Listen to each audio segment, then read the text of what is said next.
Pois esa é a expresión da nosa identidade, de como nos ven.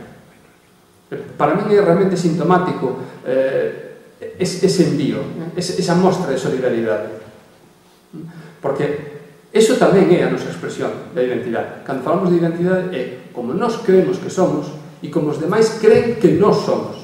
A identidade se construe nese diálogo continuo entre nós como persona identitaria e o noso entorno e as persoas coas que convivimos continuamente.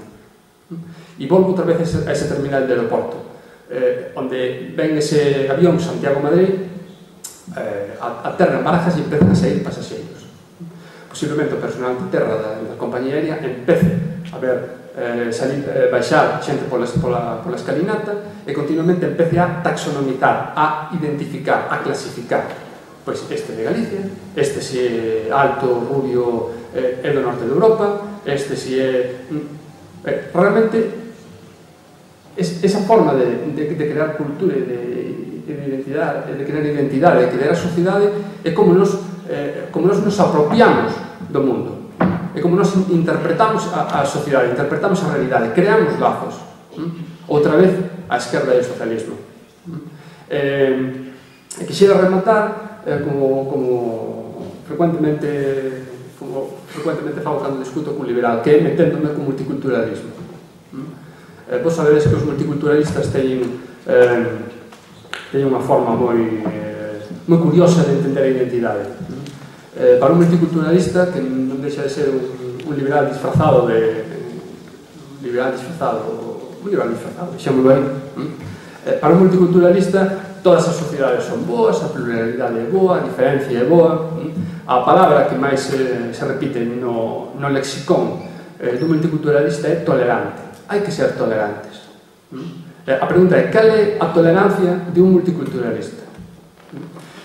Os multiculturalistas din que varias identidades que conviven nun espacio son identidades que están sempre en conflicto. Primeiro erro. As identidades non teñen por que estar en conflicto. É máis, igual que as linguas non compiten e as ideoloxías non compiten, as identidades tampouco compiten. Quen compiten son as persoas, quen compiten son as sociedades e quen compiten son as redes, non as identidades. Primeiro erro dos multiculturalistas. Segundo erro, como di que as identidades están en competencia, a súa intención, a súa boa intención é poñer paz. O sea, están intentando xerar un problema ou ver un problema onde ese problema non existe. Por lo menos non existe per se. Non é un problema que se vea sempre que dúas identidades conviven nun mesmo espacio. Terceiro problema, como están en competencia, cal é a solución dos multiculturalistas? Crear espacios para a expresión das culturas. Pero como son eses espacios? Son espacios tolerantes. E cal é a tolerancia dun multiculturalista? Esta é a súa finquiña, esta é a súa leira, exprésese aquí. Quen queira coñecer a súa cultura, quen queira coñecer a súa identidade, quen queira coñecer os seus símbolos e os seus signos de identidade, que o vai a visitar a súa leirinha. Ese é o espacio do multiculturalista. Os multiculturalistas dirán que non existe conflito de ningún tipo porque tes o teu espacio de libre de interferencias, libre de dominación, no que ti podes ser e podes expresarte como queiras ser. Simplemente, eses espacios, por feito de estar acotados, xa son un espacio de dominación. Se lle damos a alguén a capacidade de poñernos un cerco e dicirnos ese é o seu espacio, estamos lle dando poder sobre nós. Por tanto, terceiro erro dos multiculturalistas. Cuarto erro dos multiculturalistas, enunciei hai un momento. Eles creen que ese é un espacio de non interferencia. Pero se alguén nos delimita un espacio e, por tanto, está exercendo poder sobre a nosa capacidade de expresión de identidade, xa nos está limitando. Porque está exercendo o seu poder sobre nós. Nos está marcando o territorio no que nos podemos expresar. Ademais, os multiculturalistas creen que ese é un espacio neutral, que non o podemos configurar como que iramos. Pero no momento no que eles poñen os límites, as regras para actuar nese espacio, xa non podemos expresar a nosa identidade como que iramos, ou a nosa identidade xa vai ter que adaptarse ás regras que nos impón o outro. E, por último, o multiculturalismo como provén ou é fillo dunha ideoloxía, por tanto ten uns valores, por tanto ten unha tradición sociocultural detrás, é un marco identitario no que quere encaixar a todas as identidades. Simplemente ese marco é irreal, é absurdo, non existe. Por lo menos non existe tal como está planteado. Non existe a neutralidade, non existe a non dominación, porque existe poder na marcaxe dos espazos. En canto alguén nos di onde podemos expresarnos e sobre que regras, xa nos está limitando, xa está poñendo límites a ser quen somos.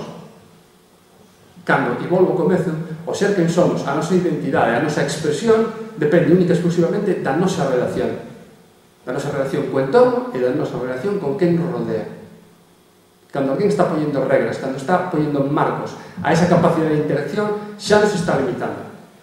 Evidentemente, cando nos construímos as sociedades, estamos tamén poñendo as nosas propias regras, estamos poñendo as nosas identidades, estamos creando un cerco no que nos sentimos cómodos, estamos creando un marco cognitivo que nos permite identificar a realidade, saber que non somos isto, non somos estes trazos, non somos.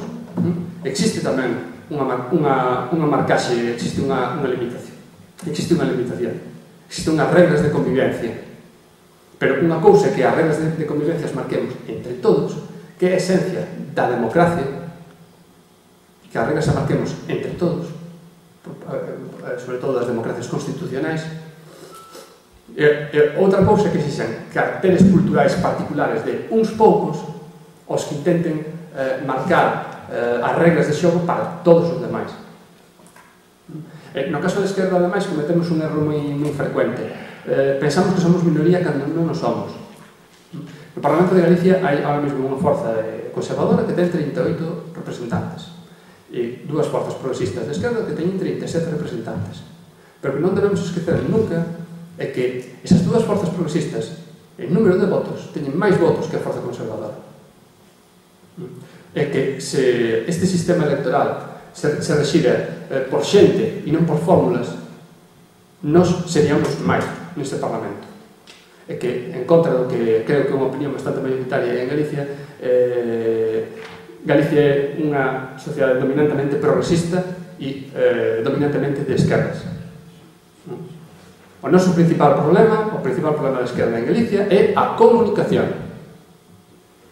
É o achegarnos aos demais, o construir a esquerda cos demais, artellar espazos de comunicación, espazos de achegamento, espazos de transformación cos demais, con esa maioría social.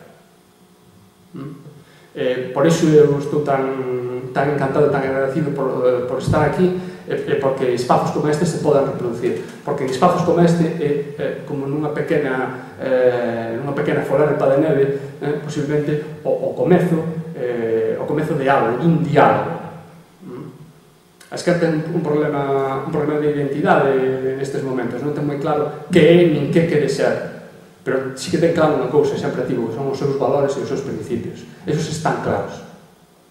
E sobre esos valores e esos principios podemos debatir todos con calquera. Xa vos digo, con isto remato e volvo ao comezo. Todos sobre ideoloxía temos a mesma autoritas e a mesma potestas entre nós. Ninguén sabe máis que ninguén. E cando unha persona comparte os principios de esquerda claros con outras personas, o diálogo, sobre todo para artellar esas redes, sobre todo para chegar a facer que esa maioría social se convirta tamén nunha maioría política concreta, manifesta, podría empezar perfectamente, por que non hoxe, e por que non nun sitio, en un foro como este. Bueno, gracias.